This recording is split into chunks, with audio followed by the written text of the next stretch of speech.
The day began with a tightly contested encounter between KCB and Mara Sugar, where discipline and patience proved to be the turning point of the match.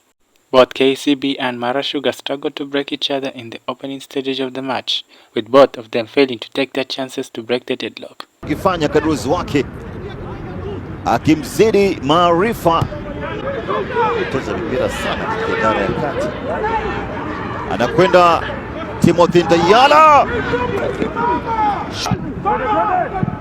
kama nilivyobashiri, cheza kweli kweli, mlinda mlango yupo makini kweli kweli.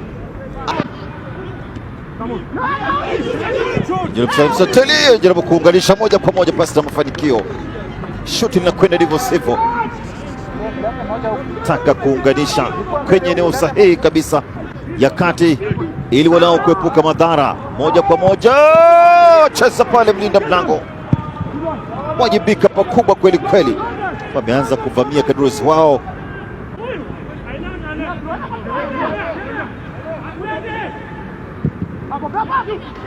Jaribu kwa kichwa, anaponea chupu mtazamaji,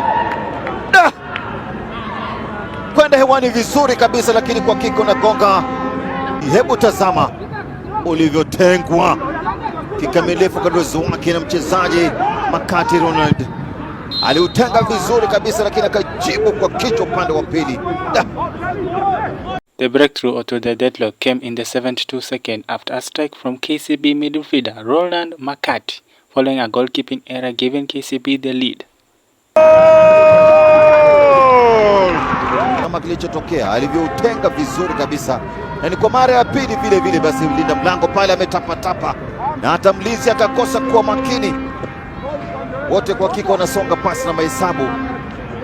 In the second match, it was a commanding performance as Kakamega Homeboys asserted dominance from the early minutes, leading to an own goal from Posta Ranger defender David Leon, giving Kakamega Homeboys the lead. Maji yanazidi unga hapa, na mlazimu kukoroga uji. David Leon Kimungui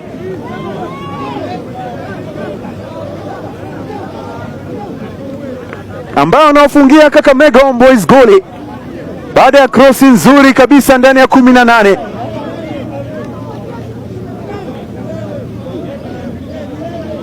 Goli la kutangulia kutoka kwa vijana wa hatimaye wanajifunga wenyewe tu.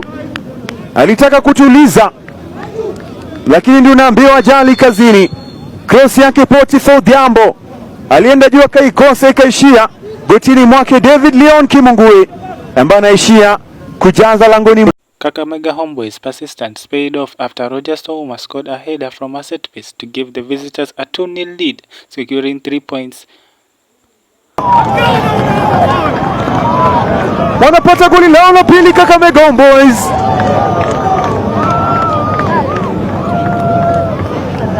Bana, shughuli safi aliyoifanya Estonesia Omengo, huenda sasa amemaliza kazi. Roger Stouma akipachika goli lake la 3 msimu huu. Free kick maridadi yake Estonesia. Roger Stouma na kuijaza kimiani. Technique bora yake Estonesia. Aliparaza kwa kichwa kijana Roger Stouma na kuwapa goli la pili Kakamega Homeboys, na ni goli lake la 3 la msimu huu. Huenda amehakikisha alama zote. I am William Wakisha reporting for BBJ TV.